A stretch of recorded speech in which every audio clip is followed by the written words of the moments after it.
The rise in fake physicians in Assam has caused concern among the public, and Kachar police have also intensified action against the scammers. In yet another arrest of fake doctor acting on a reliable intelligence input, one person was apprehended. The arrested person has been identified as one Rahul Hoklaskar, 38 years, and a resident of Nagdir Gram, Part 4 PS Sonai district, Kachar. He was found to be running an illegal clinic called Baby Healthcare under Sonai police station area. Necessary documents have been seized lawfully and lawful action has been initiated. Further investigation into the matter is ongoing, informed SSP Partha Pratim Das.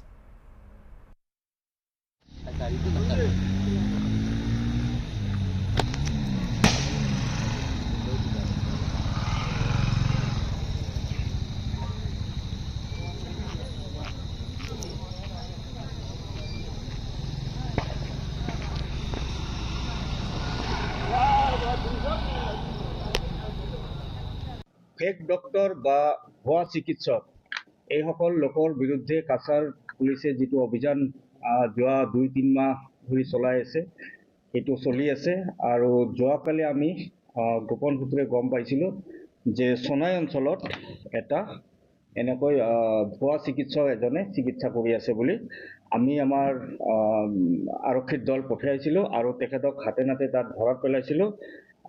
নাগদিগ্ৰাম part 4 Sonai থানাৰ অন্তৰ্গত তাত ৰাজু হক লস্কৰ নামৰ এজন ব্যক্তি তেখেতে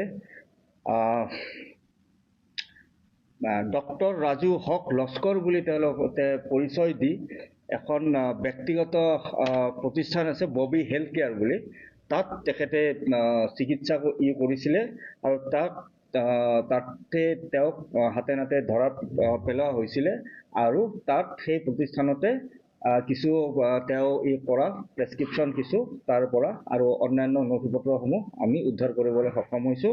এইজন ব্যক্তিক ইতিমধ্যে গ্ৰেপ্তাৰ কৰা হৈছে আৰু ন্যায়িক হিৰাসতলৈ তেওঁক প্ৰেৰণ কৰা হৈছে আৰু এই সন্দৰ্ভত সোনাই PS কেছ নম্বৰ 71/25 গোচৰটো ৰুজু কৰা হৈছে আৰু ইয়াত ইতিমধ্যে তদন্ত আৰম্ভ হৈছে।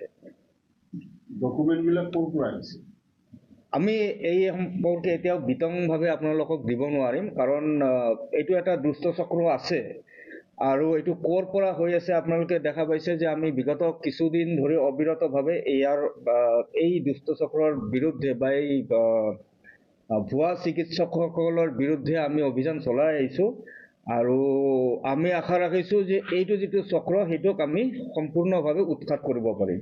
এতিয়ালৈকে আমাৰ তদন্ত চলি আছে আৰু এই তদন্তৰ যেতিয়ালৈকে মানে কিমান অগ্ৰগতি হয় আমি পিছৰ পৰ্যায়ক্ৰমে আপোনালোকক জনাম। 2007-8 থেকে যে